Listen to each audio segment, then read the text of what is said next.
Hey guys, Ryan Earnhardt here from CreativeSoundLab.tv. Today we're going to be doing a drum sound case study on a drum sound that I set up just this past weekend. Let's hear what this sounds like.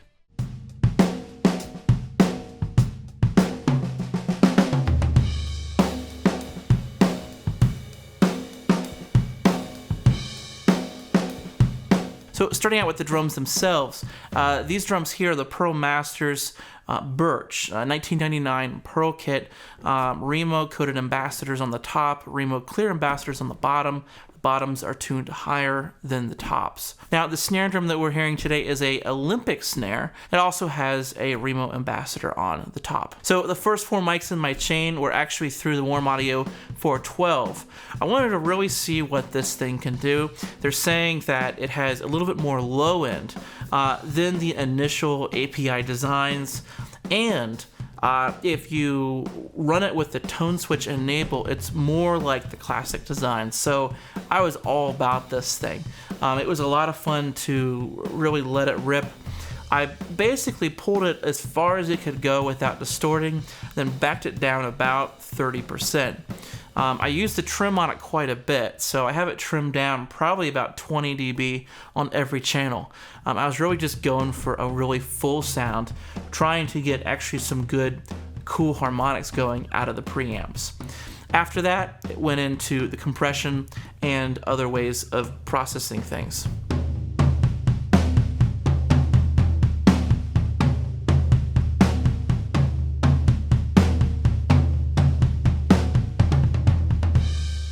The kick really wanted to be, something kind of beefy, not too modern, and we're going for kind of a classic sound on this. So I started out reaching for my RE20, but from there I noticed it didn't quite have the attack that I wanted, and I really wanted to kind of make it a little bit more aggressive even still. So for that I used processing. I played it through an Aphex exciter, using the big bottom and then the exciter for the top to kind of get kind of the sound of a sub kick all in one mic, but then also add some attack and high end into that mic as well. That was just the tonal elements, and then from there it went into a DBX 160X, and from there it really shaped the transients to make it real tight. And that was our final sound. That's the sound that we committed to, going right into our converters for our first time and recording the raw tracks. Now from there it was the snare. The snare was mic'd up with a modded SM57. This is a 57 that I got, well, it's a standard 57, but it was modded with a transformer that I got from Zen Pro Audio, the Funkin' Work transformer. And it really kind of opens it up, makes it more kind of a broad range, smoother microphone. I figured I'd give it a shot. I don't know if I like the sound better than any others. To be honest, we didn't want to waste time shooting out mics and stuff, so we just said, let's go with that. Now, the drummer for the session, not today with myself, but the drummer for the session, didn't really play a lot of rim shots. And instead of asking the drummer to try to play rim shots and then get inconsistencies, I figured I'd work with what he was giving me. So instead of using a different compressor that would kind of make the problem worse, I went for a slower compressor so that some of the drum sound could get through before the compressor could react. So for that, I went with the LA2A style compressor, the WA2A. And that 2 to 3 dB of reduction really kind of made it kind of like a simulated rim shot. It kind of added back in the attack that I was missing from a rim shot. From Toms, they were mic'd with a Rode NTR. I was really just trying to focus in on the meat of the drum. I wasn't too worried about the attack sound. It was really all about that low end. And then from there, I played them through right off the bat, right out of the pre, to the Warm Audio WA76. And there is a very aggressive 5 to 6 dB reduction, really trying to pull out any sustain that I could.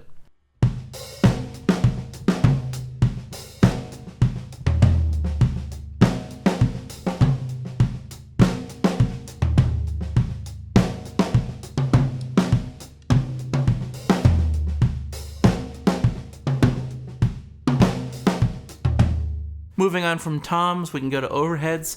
Overheads were with a 88 R88, one of the studio staples here at my studio. I've used this thing for years, and it always sounds good.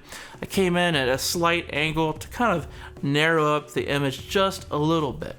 For me, it's just kind of a personal preference. You can come straight on or at an angle.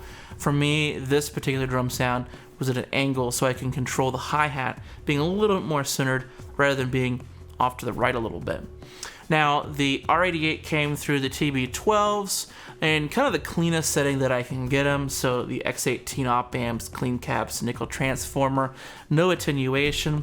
I ran them through the EQPWA behind me, lower 2 channels, and adding a good bit, about halfway up of what the knob's range was, of about 8 or 10K, I forget which, but I wanted to add some high end because they're kind of dark ribbons that I took a little bit out at about 200 or so. I really prefer to use a hardware compressor rather than trying to use a plugin to do boosts like that.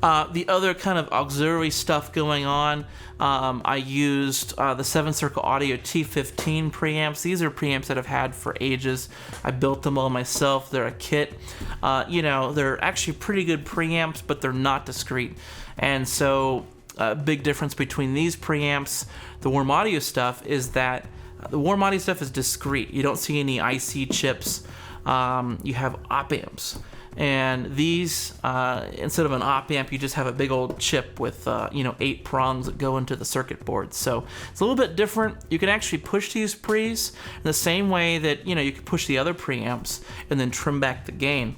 But these I just used for kind of the random stuff. So the 2 room mics, which were an AEA N8, they're a powered active ribbon design, which enables them to be used on multiple different preamps and impedances.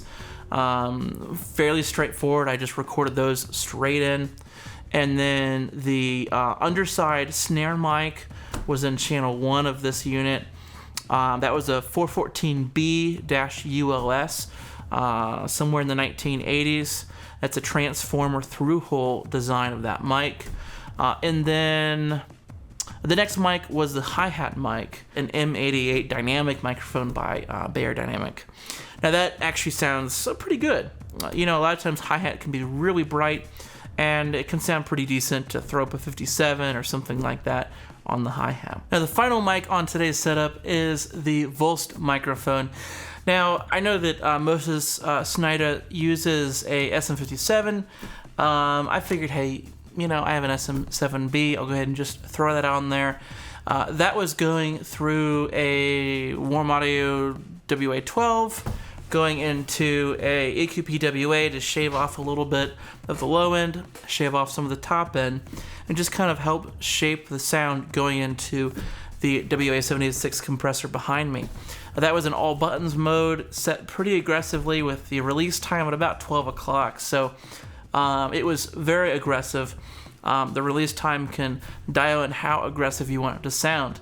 And for me, I was just trying to dial in kind of based on each song that we recorded, the type of sound that I wanted that microphone to have.